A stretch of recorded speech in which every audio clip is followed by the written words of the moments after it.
Good afternoon and welcome to the POLITY here on Chieftain TV. My name is Osaretin Osadebamwen and we shall be looking at the melodrama taking place in the People's Democratic Party, a party that was once the pride of the nation and its members who boast that it is the largest party in Africa. The party has been tested several times, but recently it is undergoing another challenge where the party is facing a very serious challenge, which is making it having two factions, with the secretary on one side and the chairman heading another, acting chairman heading another side of the party. The question is, will this major opposition party be able to provide Nigeria the kind of credible opposition the nation population require to challenge the ruling All Progressive Congress, and for any extension, if possible, win the election? That question is one that we shall be looking through today with my guest here in the studio with me, Senator Iroegbu, a public affairs analyst and experienced journalist. You're welcome. Thank you, Mr. Patrick. And later to join us via Zoom is a PDP member from the Southwest. When it is time, our great comrade, Warmate, will be joining us. But before then, let us have a fair understanding of the issues. The party had serious court cases challenging the legality or otherwise of the congresses that were held to produce some leaders that are going to be voting in the convention that is slated for later this month, which the court has put a stop to. And of course, the Minister of the Federal Capital Territory, who is a member of the party, though serving in the APC ruling party government, says clearly that the judgment of the court was indeed a fair one, as it considered this critical issue of having Congress members who follow due process to emerge. But as far as the party is concerned, they want to still hold their convention. How possible will that be with this new challenge that is buffeting the party, leading to them having two factions, where the secretary, Senator Anyanwu, is on one side and the acting chairman, Omar Damagog, is on the other side? Can this party be able to stand and give us a credible opposition? More so that it is indeed the major opposition party that the country knows for now. The fear of one party state is staring at all of us as a country. Will the party allow this? Will Nigeria allow this? Will this ruling party rejoice in her behemoth kind of image in the Nigerian polity? Let's hear what our thoughts are from here in the studio. Senator, of course, the name Senator is one, yours is more of a natural what do you call it? Name, christening. Yes, and so when people say, Senator, they think is one that has come by an election into the National Assembly. I don't need a election. Maybe one day you find yourselves going there. Who knows? But for now, let's. The party is a major opposition party. Let us have, before now, Nigerians see the PDP as a party that has been in power and provided some sort of democratic dividends to the country, even though it is still blamed for leading Nigeria into the change that came with the APC and where we are today. What are your thoughts on that? Yes, what is happening to PDP today is quite unfortunate and painful. I didn't know that a time will come I will be rooting for PDP to survive. There was a time I was actually angry because, believe me, as a principal, I love balance of power. I'm a student of international relations, so during my study, I love that theory, balance of power, because I don't like where, except God, for those of us who believe in God, where one human being will have so much dominant or group. Let there be some checks and balances. So the situation APC is trying to say, PDP was in that behemoth status before. So I was angry. I said, no, we can't have a one party. So I was clamoring, let us, not I have anything against PDP, but as a principle, But as it stands today, when you look at why I'm also uncomfortable, is that situation PDP were then that I was uncomfortable when they were boasting they are the largest party in Africa, they are going to stay for 60 years ruling, not just dying, ruling. They never thought that a time will come they'll be struggling to even live, not to rule, struggling to survive as a party. And that's it's unbelievable how they've fallen from grace. A party that was the largest party in Africa, that was voting just a few years ago to rule for 60 years, is surviving, is struggling to survive. That's to tell you, they fall from skyscraper, seeing themselves in a pit. Not just that they fall on top of a roof or something, they are seeing themselves in a pit. And instead of trying to climb, they are digging.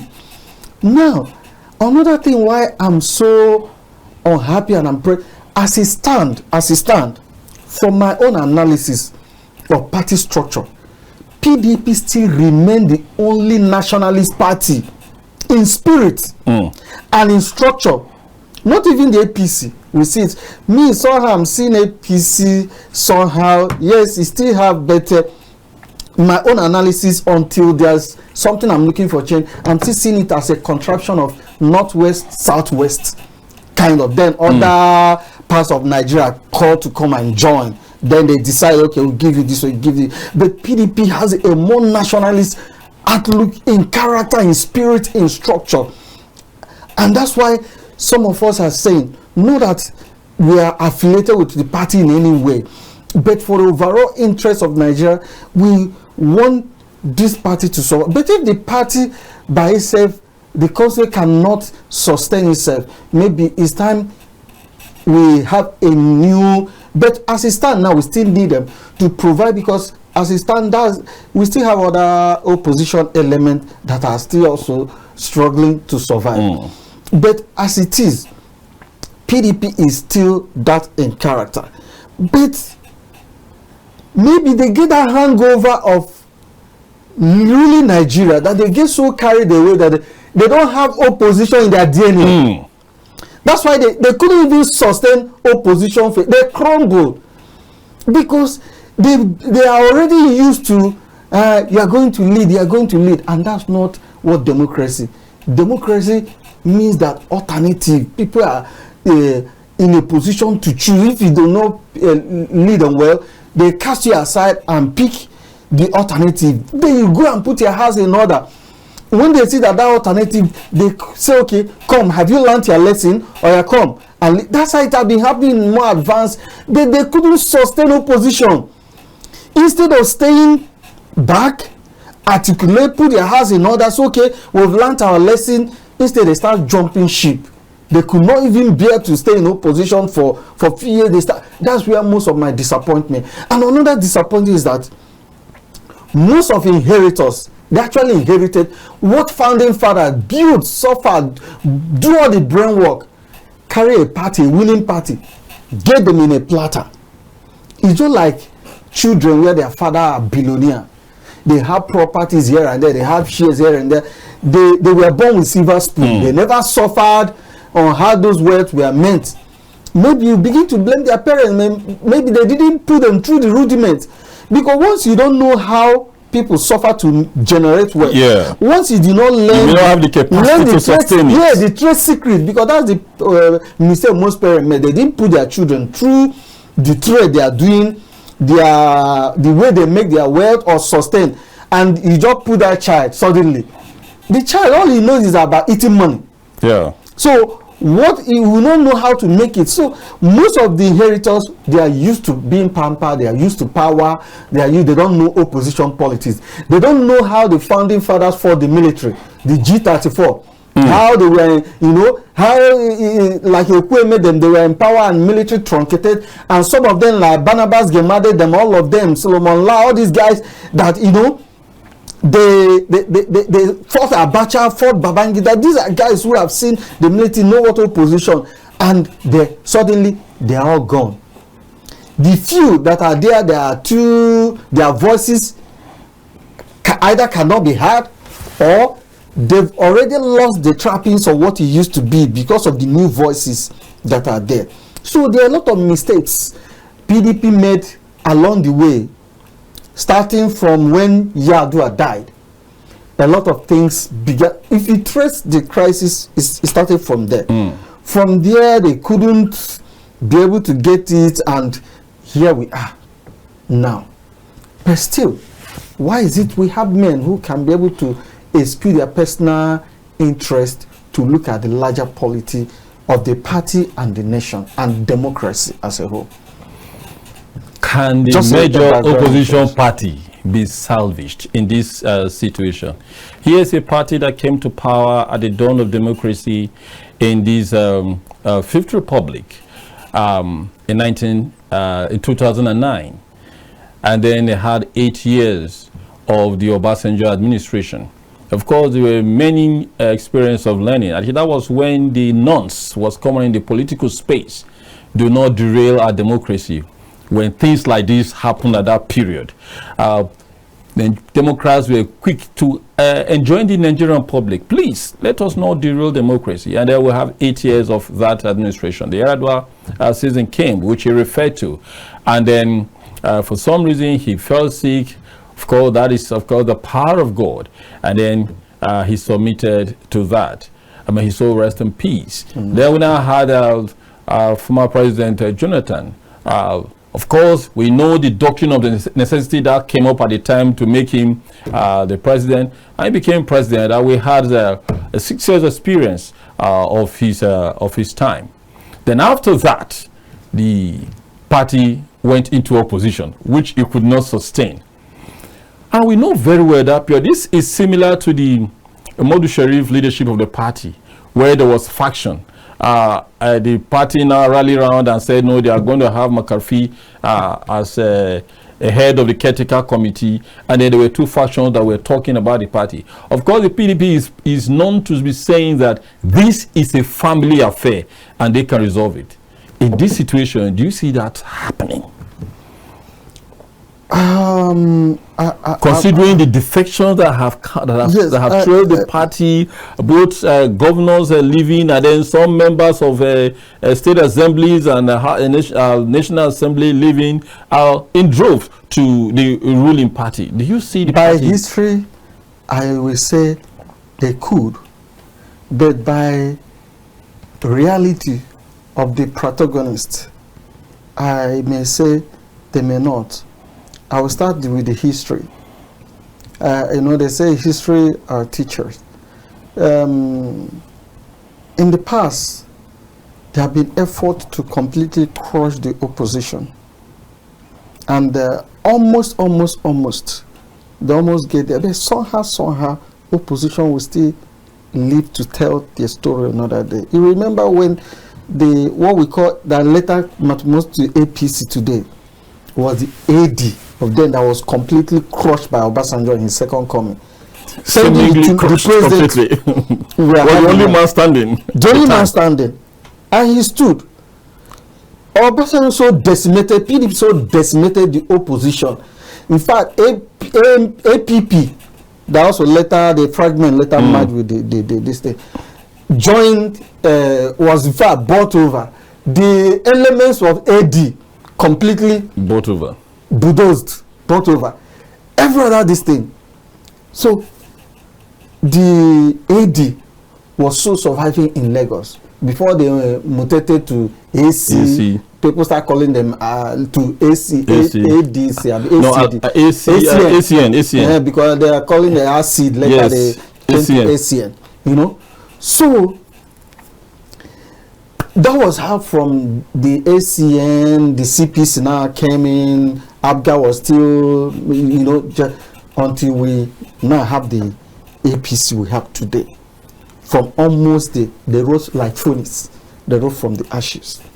So I'm still looking at it from that historical. If I look at the historical perspective, I just have, okay, there is hope looking at history. But looking at antecedents, why I say antecedent and the character, you can give the other historical perspective in that these guys have been in opposition.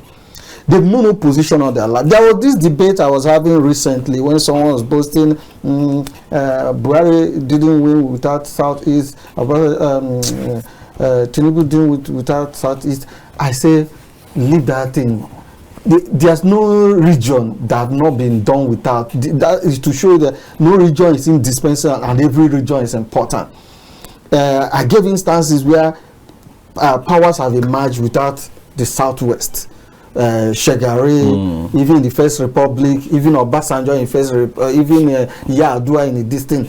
It means that whichever region aligned, the other region, yes. That's how it has always been placed. Not as if one region is more important. Even Jonathan in his coming also showed that with the Northern Bloc still he won. Do you understand with this thing? So the point where I'm trying to make now is that why this other people opposition have been in their DNA.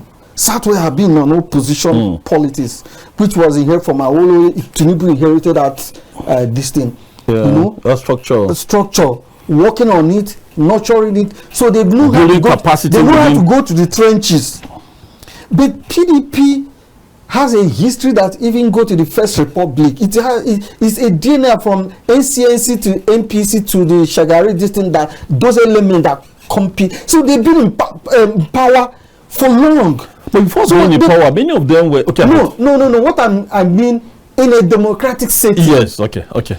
And why I'm saying that I've given you history. Yes. The founding fathers have tasted being out of power with politics. And the Nadeku also give opportunity for all parts of the country. But the spirit of PDP behind it have been like parties that have always been in power. Because even when the military came, they were comfortable giving power to PDP because they believe this element has been in power. They were skeptical of AD then and APP. Because this element have been in opposition from historical DNA. PDP, even though the element, the founding father, they were survived because it's a mix. Because they've been they faced the military, they survived. But the children they gave birth to, who are inheritors of, are pampered children. So I don't know if they have the character, the capacity, because they always look at what happened in Enugu, look at what is happening, the way Enugu, that people are rooting, they jumped ship without, like, as a governor, you have all the resources, the power to sustain opposition politics. You have governors in how many states? Almost like 10 states, right? Or 12. When this present administration came in. I think I think 10 or 11. between 8 and 10. Between 8 and 10. Yes. Which is quite enormous. If these governors have banded together, even if Labour were serious, if they don't have internal, even without having governor, they have some representative. They band together, their voices are heard, people are rooting. Because what is in democracy, when people identify they are speaking for them, they root for you. But now, answer your question. I don't know, with historical, using the Tinubu AD example, they may survive. But with antecedents of the gladiators who are dramatic personnel in PDP, and the way things are going, they may just die a natural death. But I'm rooting for the former, that with historical antecedent, there may just be a miracle, because some people are still holding forth. But with the way the current master strategist who is the real is doing, because he's a politician like no other. He's cut from the old block, and his type now are few. So if those are the founding fathers, they were matching, they will know the tricks. But the way he's going, he's so slick. So you don't even know whether this fight is both of the camp. But they are just creating drama for Nigeria to just watch. So sometimes in politics, the more you look, the less you see. So I like it's a 50-50. It has been a suspension galore and counter suspension at the PDP headquarters among the National Working Committee. And by historical analysis, our guest has just said there is a possibility for the party to be salvaged if the leaders of the party are able to purge themselves of whatever individualistic interests are, and they decide to approach the issue altruistically. Then the party will have a very solid bouncing back and form that major opposition that the country is yearning for. No democracy survives without an opposition. And of course, the president today was in that camp many years back when he was in the opposition. I was giving the ruling party some tough time so that they balance their policy and whatever they are doing. Himself would require that kind of opposition. And that is what we are looking for. History says it's possible that the PDP will come back. But the reality we are facing right now is one that we are yet to make very conclusive comment on. So after the break, we shall come back, and then I'm sure our guest will be joining us through the Zoom. Comrade Warmate, a PDP chieftain from Rivers State. Let's go on a break. Welcome back to the POLITY. The discussion today is it possible for the PDP to be salvaged given the internal crisis that is besetting her? Here in the studio we have Senator Iroegbu, a public affairs analyst and journalist with many years of experience. Joining us on Zoom is Comrade Warmate Daboikiabo. I hope I got that right, Comrade. He's a public affairs analyst, a politician, of course, and a member of the PDP. In fact, he's a chieftain of the PDP in, I think, Rivers State. So he'll be joining us in this conversation as we engage further on how possible for the PDP to be salvaged so that it can provide Nigerians the needed opposition that it will need to make sure that our democracy is robust, engaging, and beneficial to the public. Comrade Warmate, are you there? Very much, thank you for having me. Okay, so you will lead us in this conversation now.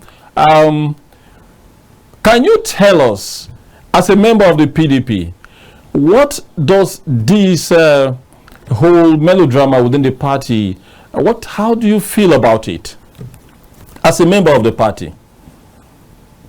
Well, let me first of all say thank you for having me once again, and that it is quite saddening, it is quite heart-aching to see what is happening today. It has gone to prove that a lot of leaders have lost their values, political values. And I ask this question: what will it profit you if you destroy PDP? Does it worth it? That is the question. Because if you destroy PDP, you are destroying democracy in Nigeria. And I'm not just speaking as a PDP member, but as a citizen of this great country. That so. Okay. He's asking, if you destroy PDP, what is the benefit for destroying the party? That was where he was, where we had that small technical, it's called glitch, isn't it? As a Nigerian who, I'm throwing the same question to you, but as a Nigerian who has seen the PDP and now seen the APC, do you think that, how do you feel? What is your sense of disenchantment or contentment with what is happening to the opposition party? Not only me, a lot of Nigerians are disillusioned, disappointed, discontented, because Nigerians want to have alternative. And if you watch 2023, one of the things that also favored Obi was that people were tired or disappointed with the kind of opposition PDP was providing. They needed opposition with bite and muzzle, and PDP was not giving them that.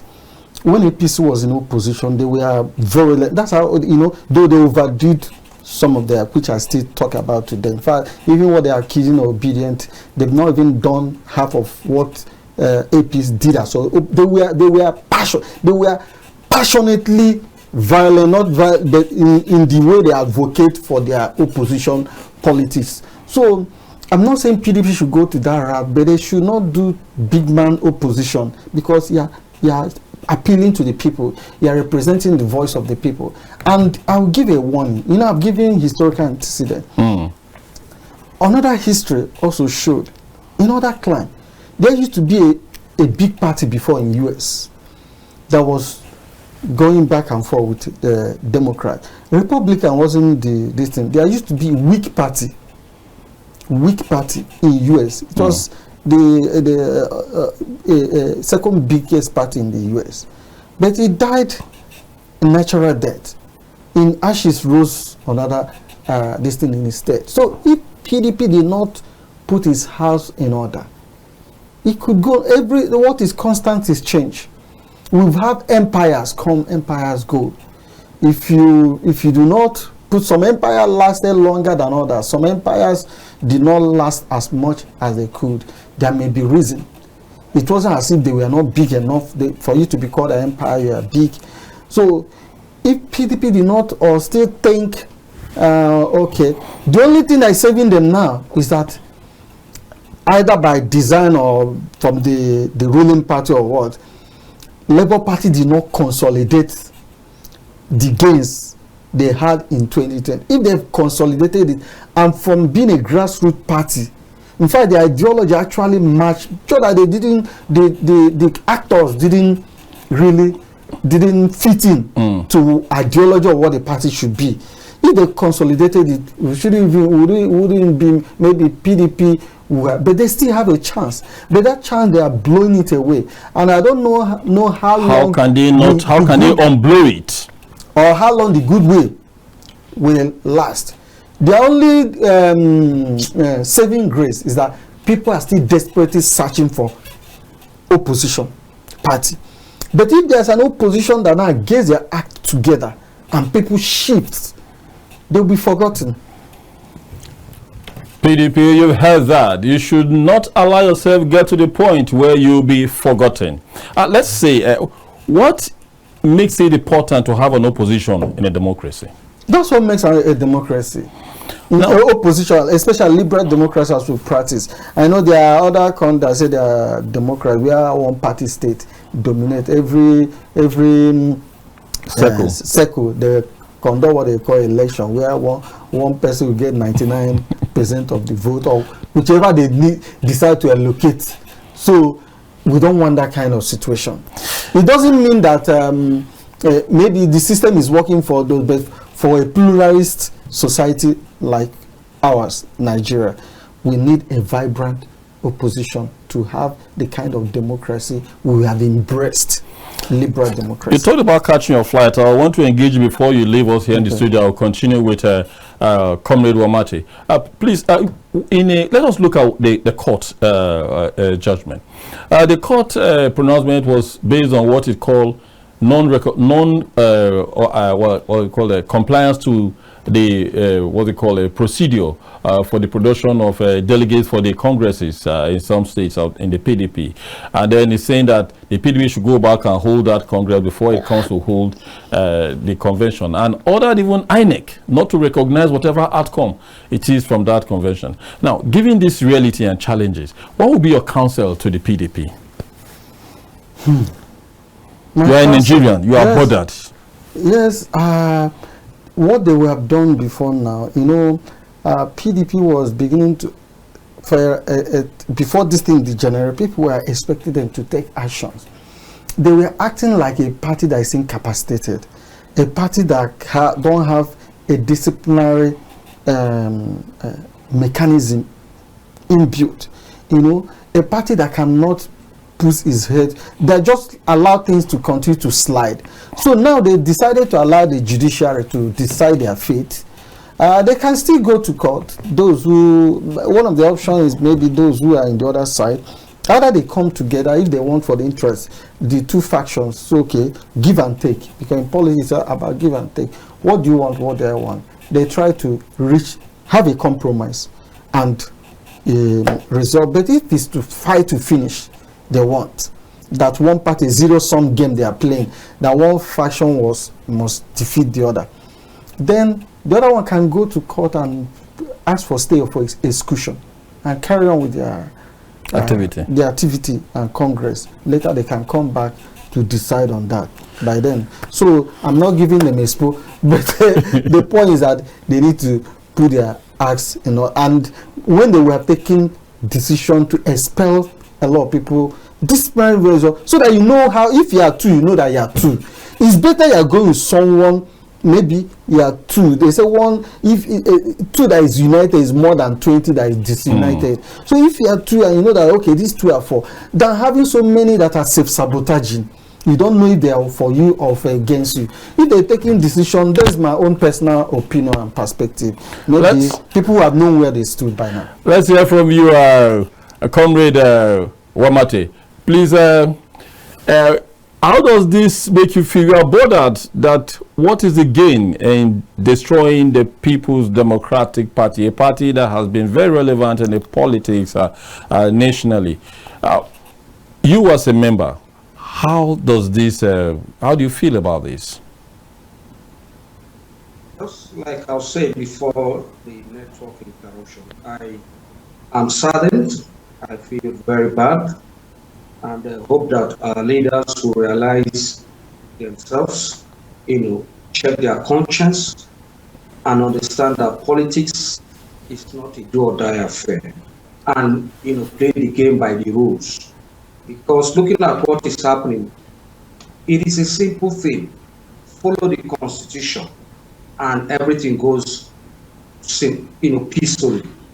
Now, you talked about the PDP going and fading away. Well, I will not say the PDP is there, because we have had the challenges before. We have any challenge today does not mean that we are fading away. It's one of the packages that comes with political system, the infrastructure of a political party. That is it. And it wasn't as a result of our failure. That was why the APC, and then, the Labour Party, made an inroad in 2023. It was because we failed in one aspect, and that is the candidate. The purpose of the nation is for PDP to produce a certain presidential candidate, and we didn't do that. And Labour Party did that.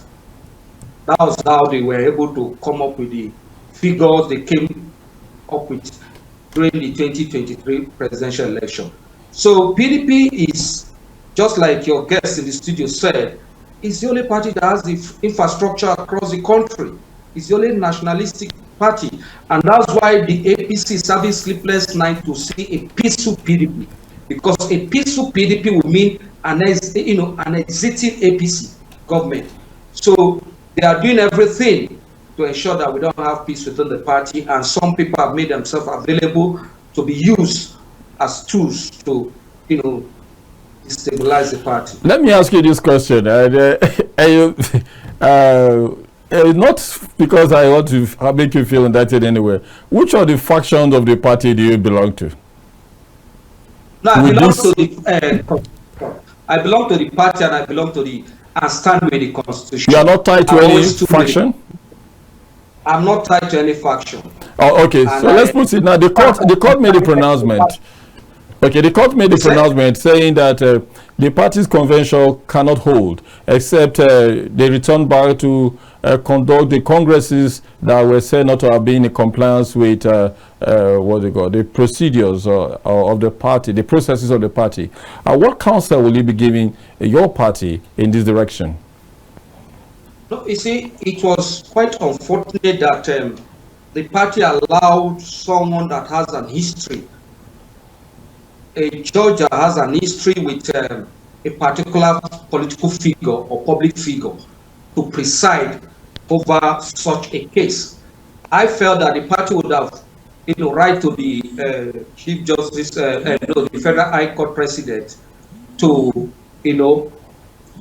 reallocate the case to someone else. But the party, in its wisdom, allowed Justice James Omotosho to handle the matter, and he came up with that unfriendly judgment, in the sense that we have had times where we held convention without concluding all the state congresses. What we need in our constitution, looking at section 33, subsection 4, is to have a two-third members, not even by state, is two-third members to convey a convention. So, but if you are taking it to state, two-third of 36 states plus the FCT, that is 24. And as we speak today, we have conducted congresses in more than 24 states, about 30 states. So, on what grounds are you saying that they cannot conduct convention without, conducting congresses in maybe 3 or 4 states? When you look at the pronouncement, you begin to wonder, because the convention is two-third, and the party has met that requirement of two-third members. And not only members, because the Constitution did not even say state, the Constitution says members. It has made that condition.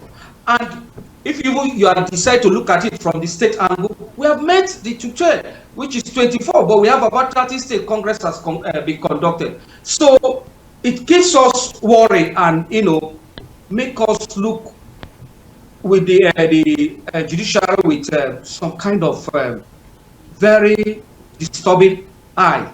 And that is why, believe you me, I don't believe that that judgment should stand, and it will not stand the test of time, because the Constitution, the leadership of the party followed the procedure for the convening of the convention, and we did that. Now, one or two persons are aggrieved, no doubt about that, but that does not invalidate the fact that we went through the processes. Now, with the judgment, pronouncement of Justice Omotosho on the matter, he also restrained INEC from recognizing whatever outcome, if ever the convention held and it proceeded, that INEC should not recognize the outcome. Now, if the Independent National Electoral Commission decide to comply with that, not decide, is obliged to comply with the pronouncement of the court, and the PDP goes to hold a convention, whatever comes out of it, it does not recognize it. What does that not make it stand? No, you see, the judgment, yes, is a court pronouncement, but if you look at Rivers case, when there was local government election, a court, I think a federal court also gave a judgment that the local government should not be conducted. I don't know if it was Justice Omotosho or Lufaya, one of them also, said as against the Electoral Act. But the local government election was conducted in line with the Electoral Act 2022. Now, you're saying that INEC should not, recognize or come and supervise the convention. It is wrong. Why is it wrong? Because the party has met all the requirements to convey the national convention, and you are derailing our democracy. It is the people that will suffer. It is the legislative arm that will suffer. If anything happened to our democracy today, the judiciary will still go ahead. And that is the issue. So we cannot accept a judgment that wants to derail our democracy. Okay, let me have your thought now before you leave us here in the studio. Senator, as this whole drama is playing out, you have just given what you say. You are not giving them expo anyway, but you have shared that, and this challenge of the INEC following that pronouncement, does the PDP has any chance to actually run in 2027? I think that's where people are skeptical, and to be fair to some of the governors that are decamping, so that I feel that you shouldn't be taking the easy way out. You are the one that allow your party to be destroyed or to degenerate when you have all the resources and capacity, and you are running to the ruling party that you are supposed to be challenging. You have gone to another and build it up. Survivor is the game for especially Nigeria, in politics in general, then Nigerian politics. Then people takes the secondary seat. So the fear now is that with the way things are going, those who are vying for office because of the way the judiciary rules, unpredictably. So people don't want to give loopholes or chances. So they want where their chances, they don't, because your opponent can use any slight opening and get court judgment, and this is another way where court is deciding a lot of things now. So the fear is that PDP may look at what happened in Anambra is going to happen in Anambra, because the election is come. PDP that used to be the #1 party before, later the #2 party, is now relegated. Like it's not even found. No candidate even touch it with even a tip of a spoon. Yes, to tell you how are the mighty falling. So this is an indication of how serious the issue is. So I told someone recently, I said, what is still sustaining PDP is his past glory. The pedigree he used to have is a halo. What is still sustaining the PDP is his past glory. But again, before Senator Oliver gave him the last question, looking at in 2015, when 5 governors left the PDP and moved to the APC, which swelled the power of the APC at the time to produce President Muhammadu Buhari. After a while, most of those governors returned back to the PDP. Do you see that happening in the whole stretch of this whole political melodrama? I don't see it, because the situation then is not the same. And at a point I was telling you our guy at the top now, that's the president now, who is a master strategist, experienced, he knows how to use carrot and stick to put. It's not like Buhari is different, Jonathan is different. He's slick. And Buhari is uptight and maybe brutal. People fear, but once you understand, you know how to. Jonathan is mild and gentle. The president is all round. This president is all round. He can be Machiavellian, but in a very slick way, and you don't see him coming. So I don't know if that will play out. Those played out because APC was at its formative that period, and Buhari didn't really. He's not a party. He's his personality. He's not a politician. That's the word. He's not a politician. So what saved Buhari is his personality core. People just those who love him. For he's a kind of person, either love him or hate him. So so those who love him passionately, not because of, if he go to another party, his followers will still follow him. So it's not like the same now. So I don't know, except we have a strong. If PDP improves, then they can say, okay, we have a home to call. Well, if you don't have a home to return to, where are you returning? That's the thing. We must then PDP still have a home. We still have some semblance of. That's why they could return. We must thank you very much for joining us in spite of your very tight schedule. You will be leaving you off now from the studio so you could catch up your flight. But when we return after this break, we shall continue this conversation with our comrade Warmate, so that we can have more insight on how the PDP can come out of this and be that robust opposition for the Nigerian people. Welcome back to the Polity on Chieftain TV. We are discussing the polity and we are looking at the People's Democratic internal crisis.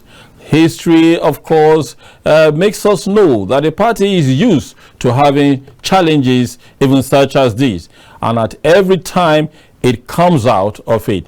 Even though there is a fear that this may not be possible this time around, but members of the party and those who are optimistic are very certain that the party will come out strong. One of them is our own Comrade Daboikiabo, Warmate, who is very certain that the party can come very strong out of this situation. Comrade, please, your thought, can the party survive this one? The truth is that, yes, PDP will survive a situation like this. And I believe strongly that we survive this particular one too. It's one of those things that you see in political party, just like I've said on several platforms, that what we are experiencing is not crisis per se, it's what I'll call interest wrangling within our party. And I believe that within the shortest possible time, we'll be able to resolve it. Now, this party has been in power for a long time. It has a lot of assets in terms of personalities who have held offices. What do you think is the attraction that pulled them all out of the party, or most of them, not all? That's why you still have some huge members in. Now, what do you think is that attraction? What is that fear that pulls them out of the party towards the attraction that they have run to in the APC? Now, I like the word fear, not attraction, because I believe that most of them that have left out of fear and out of greed. In the words of Professor Data, he said they are greedy, they are ungodly, and they don't have conscience. That is the way he put it, and I want to agree with him, because no matter what, your home is having little challenges. For crying out loud, why do you go leave it? Some of them were part of the people like this. For example, the Enugu state governor was part of the people that created it. Interest wrangling we're expressing today in the party. And you left the party because you don't have what you want to. Before you became the candidate of the party to become the governor, there are people that wanted to be, but against them, you emerged. They remained in the party, but you just rushed. So it's out of fear, it's out of self-centeredness and greed, and people that does not believe, does not have political philosophy. If you are living a political party, you are living it for a just cause. You created the crisis, or you escalated the crisis, and you now ran away. What impression do you create? Remember when he was pushing for one talk called Udokoye to come and be the national secretary? But today, where is he? Both the boy, the person, and himself has left the party. So we don't, it's unfortunate, and that's why we are still retrogressing in this nation, that, excuse me, our politicians don't have, philosophy. They don't have conscience. If they have conscience, they will not behave the way they are behaving. Because this party made you who you are today. It's like denying your parents. They gave birth to you, they sent you to school, you will not deny them. Then you are worse than a vagabond. This party made most of those people that are decamping. Without them, you and I wouldn't have known. Without PDP, you and I wouldn't have known them. But with PDP today, we know them. And they are leaving the party, jumping to another party, under the guise that the party is in crisis. Are they not leaders of the party? As leaders, are they not supposed to see how they can rally around and resolve the crisis?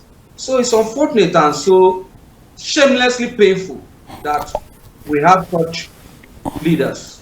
Okay, looking at this challenge in the party at the national level, is it in any way affecting you over there in a river state? No, you see, the parties are is a national party. So whatever happens at the national will definitely have, affect all the chapters across the states. But we are believing that it will be resolved. It's not, if you look at the constitution, there is no crisis. It's just the media razzmatazz that we see. Because we have 19 NWC members.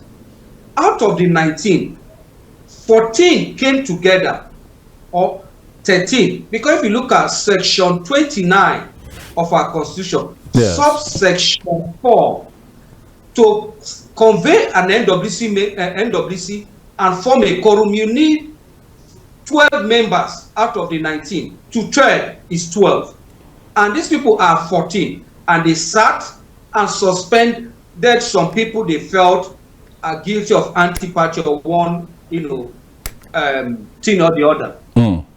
So they are in line with the law, and the Constitution provides section 57 that you suspend them for 1 month, let them face the practice committee. If they are not able to clear themselves, then they are expelled from the party. So the Ambassador Damagu-led NWC follow the Constitution. If 3 persons cannot come together, because the 4 persons they suspended, the National Secretary, the National Organizing Secretary, the National Legal Advisor, and the Deputy National Legal Advisor. It is only the deputy, the 3 of them that are NWC member. The Deputy National Legal Advisor is not an NWC member. So how can 3 persons convey a NWC meeting and say they are suspending others? It's laughable. But that is how our leaders have reduced our democracy to, and our political party to. That is just very painful and disappointing. Now, looking for the way forward in the whole of this challenge, what will be your counsel to the leadership of the party? Because right now I know you have mediating structures like the BOT, who are said to be the conscience of the party. What would be your call to them to look at this? Well, I would want to plead with the leaders that they should, if their memory has not failed them, they should just think about what happened in 2015. Look at the nemesis that is coming to those that betrayed the party. All of them, some of them have come back to the party and has displayed their, misdemeanor again by running out of the party. But let me give you a recent national issue. The president of this country, His Excellency, Senator Ahmed Bola Tinubu, in his tweet in 2014, talked about how Christians are being killed. The same himself, Amechi, late President Buhari, all of them went to report the PDP government in Washington, demarket Nigeria. They went to demarket Nigeria. Today, it is nobody that PDP did not go there. It's God that is demarketing them. The president wants to go to US, denying the genocide you once claimed under PDP leadership that it was there. So when you are doing this, the law of karma exists. If you don't face it, your children will face it. So they should have that at the back of their mind. And this word, what do you want to get? You have been a lot of occupy so many positions. So what will it profit you? Does it worth it to destroy PDP just for your personal interest? That is the question. So I want to plead with them. They should share their sword in the interest of Nigeria, in the interest of party faithful that have sacrificed their life and everything but has not benefited anything from the party, and so on. It is a simple thing that they can do, but they need to come down from their high horse. Okay, Nigerians, just know that the lines are thrown, viewers, just know that the lines are thrown open. It is now time for you to join us in the conversation. We have been looking at the PDP internal crisis, and we are asking, can the major opposition party still be salvaged, given the level of the degeneration as it has appeared in the public space that the party has got into. But again, our own guest is saying no, that this is a family matter that can be resolved. And as far as it's concerned, when the instruments of the party are put in place, people will definitely respond to their party.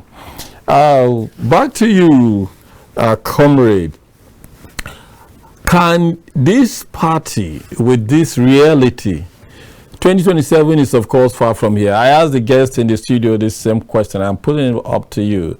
Will this party be able to stand that presidential election come 2027 with all of this as it is now?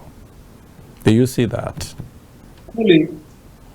Yes, I believe so, because we have had such experience, and in 2019 we were able to produce a presidential candidate. We believe that before the first quarter of this next year would have been done with all these issues and make progress. I believe strongly that it's one of those things that is being expected or experienced by political parties, and we overcome it. So I believe that we'll be able to overcome it and go into the 2027 general election, because Nigerians are looking up to us. Nigerians believe in us. And you see, let me correct something. The destructive opposition practiced by APC in 2014 was what led to today the insecurity that we're talking about. Because your guest was saying about our style of opposition. Okay, hold on, please. Hold your thought. Let's hear this viewer. Okay, go ahead. The name, where are you calling from? Hello, good afternoon. Good afternoon. This is the POLITY. Welcome to the POLITY. Yeah, Yemi is my name. I'm calling from Kwara State. Yemi from Kwara. Okay, go ahead. Yes. You've heard the guests. You see, if there is a good relationship between a wife and a husband, it will be very difficult for anybody to come and disorganize them. You see, right from time, PDP has been one house of confusion where intrigues play out regularly. The foundation of the party is faulty. Instead of building the party on vision and ideas, they build the party around personalities. And this personality has come now to disappoint them. You cannot blame those who are leaving the party for another party. There is no politician that is ambitious that will want to contest election under a platform that is so fragmented like a PDP. All right. So your analyst there is just trying to attend to the party, maybe because of his love for that party. Some of us who love the party before we have abandoned the party because even the leaders are not serious. The leaders are self-centered. The leaders are only after what they stand to build and not to build the party. Thank you very much. If we must be honest with ourselves, Tambuwa and Atiku destroyed this political party. And you see, when during their convention, yes, where the last one, where Tambuwa stepped down for Atiku, and the Wike became aggrieved. Atiku was not good enough to manage that crisis. If he had been able to manage that crisis, maybe what we are experiencing in PDP today wouldn't be. Now he has abandoned PDP and is now in ADC. I think you are getting me. So it is all about me. If it is not me, it must not be anyone else, and that will not help the party. Well, thank you very much. Thank you very much, sir. Because between now and 2027, anything can still happen. Okay. But I doubt it so much if PDP will be able to make any headway. All right, thank you very much. Yeah. So you heard that the party builds its structures around personalities instead of building it around ideology that will keep people together. Like you are now, because of your love for the party, and they believe that it had more representation nationally. I quite agree with the last caller. I totally agree with. In fact, I've been calling for reform within the party that building this party around personality is dangerous. Hold that up, please. Hold that up, please. It's dangerous. Another caller is here. Go ahead. Your name and where you're calling from. Hello, good afternoon. Good afternoon. Your name and where you are calling from? My name is Nathaniel. I'm calling from Jos. Nathaniel from Jos, the Plateau. Go ahead. What are your thoughts? Please, 2 minutes. Defection or not defection, that is not my problem. My problem is those people defecting from PDP to APC. Are they doing it with the interest of the people, or they are doing it for their selfish interest? Because the way I'm seeing it, this defection, they are doing it for their selfish interest, not the interest of the people. They don't have the interest of the masses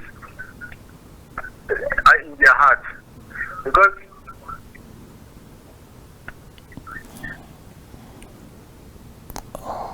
oh my God, we lost him. Okay, yes, you were talking. That is, you really agree with the fact that it is wrong to build the party around personalities. Go ahead.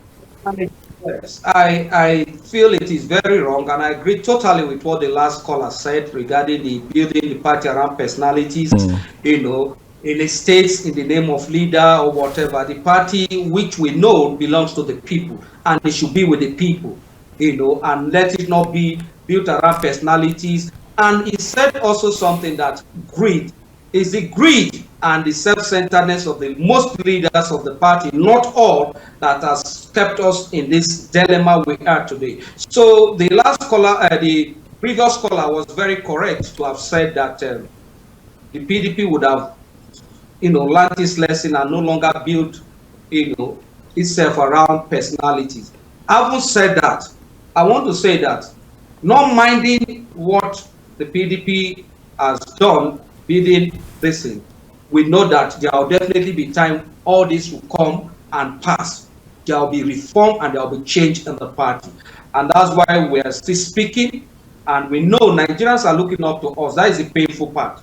Nigerians are looking up to us because they have compared the 16 years of PDP and the 10 or 12 years of APC and discovered that both of them you cannot compare.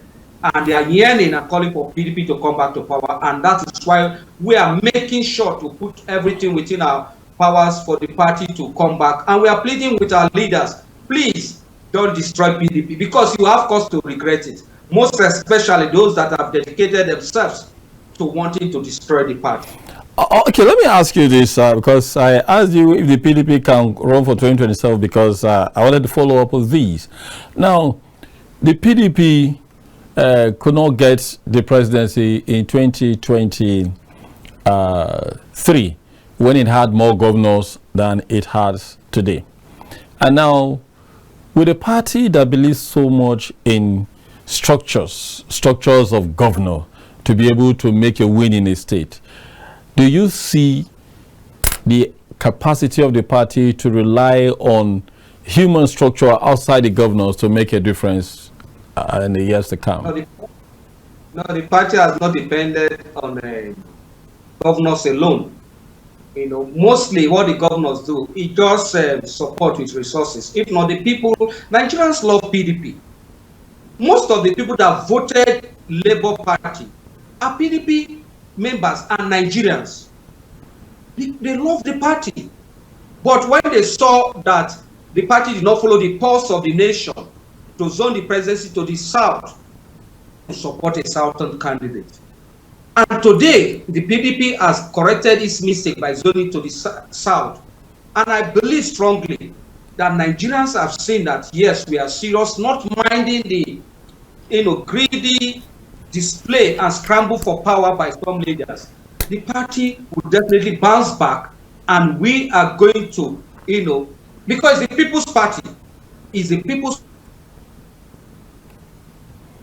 All right, we're having a small issue there. Well, it is like he said it's the People's Party. And those in the APC will tell you the APC is the People's Party. Labour, those in Labour will tell you the same story, that it is the People's Party. And they will only argue that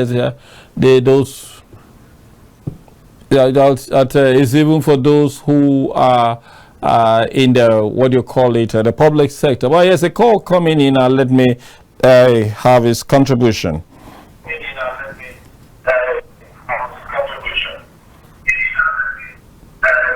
Please bring down the volume of your TV set, or I'll maybe force to cut this call. Okay. Oh, he's off. All right. So what is important for Nigerians is that the political stability should be seen such that the opposition party will be able to provide the robust opposition, conveying the thoughts of Nigerians and how they feel about their security, about their welfare, about their economy, such that the government will be challenged, having had a very robust opposition questioning her policies constructively on behalf of the people. When this is lacking, it becomes very difficult for the public to be able to challenge the ruling party. And that is why for many people, a major opposition like the PDP is one that is coveted to remain in the polity. However, in its failure to do that, here we had a guest who was here earlier saying any other party could rise to that position and be able to give Nigerians what they want. And that support they can get to share with them. Is Comrade Warmate back on?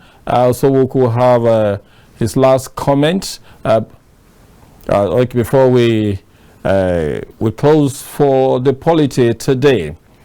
Now, one major thing that is happening in the polity, which is of great interest to Nigerians, is the ability of politicians to be relevant in polity.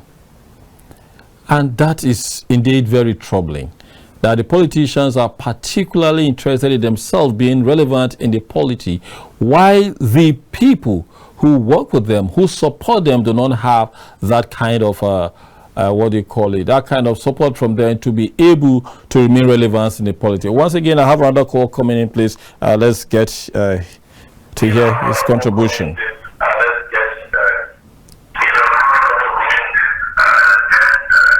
Sorry. Now we are coming close to the end of polity for today. We're sure we want to hear more of you speaking, and please, when you call, it is important that you bring down the volume of your set. Even while you are calling, why don't you drop it down so that when it comes up, you don't have this kind of noise that will affect our conversation and even impact on the on your contribution that you want to make to all the viewers to share with us. Now, in rounding up, I will say this. Nigerians are desirous of an opposition party, and that opposition party can come from anywhere. As far as the country is concerned, the people are the people, and they can be anywhere to provide that robust opposition to the ruling All Progressive Congress. So it can be able to provide good leadership for Nigerians. We've had here with us, we've had our guest, Senator Iroegbu, who is a public analyst and a media consultant. He was here live with us at the studio. We appreciate his presence. We also have our comrade, Warmate, who is a chieftain of People's Democratic Party, who joined us, by Zoom. We're still having some glitches. That is why he's not here to make his last comment. But then let's see if we can still get him while we receive this call.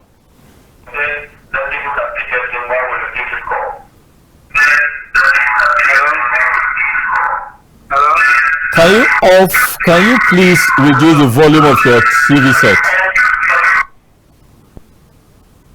Okay. Unfortunately, we cannot take any more calls right now. I thought that was going to be the last call for the day. So what is clear is that the PDP should put its house in order so that it can be able to provide the political activities it wants to provide to the services it wants to provide to Nigerians in the days to come. From here in the polity on Chieftain TV, I say goodbye. My name is Osaretin Osadebamwen.